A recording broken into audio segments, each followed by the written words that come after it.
High, সবাই কেমন আছো? আশা করছি সকলে খুব ভালো আছে, আর আমিও খুব খুব ভালো আছি। তো আবার একটা মিনি ব্লগ নিয়ে চলে এলাম তোমাদের সকলের কাছে। তো দেখতেই পাচ্ছ, কলেজ যাওয়ার জন্য বেরিয়ে পড়েছি। গুটি গুটি পায়ে হাঁটতে হাঁটতে কলেজে চলে এসেছি।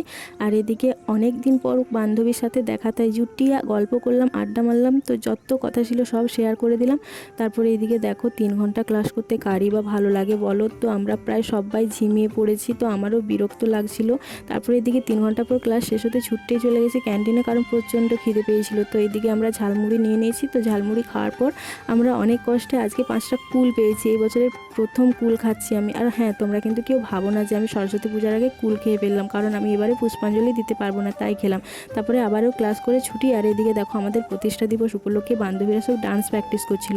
আর আমাদের কলেজের পরিবেশটা কিন্তু খুব সুন্দর, আমার তো খুব ভালো লাগে। চারিদিকে কত সুন্দর ফুল গাছ ভর্তি। আর এদিকে আমরাও হাঁটতে হাঁটতে বাড়ির জন্য রেডি। তো বাড়ি এসে আমি গাছে একটা ফুল তুলে আজকে ভিডিওটা শেষ করি।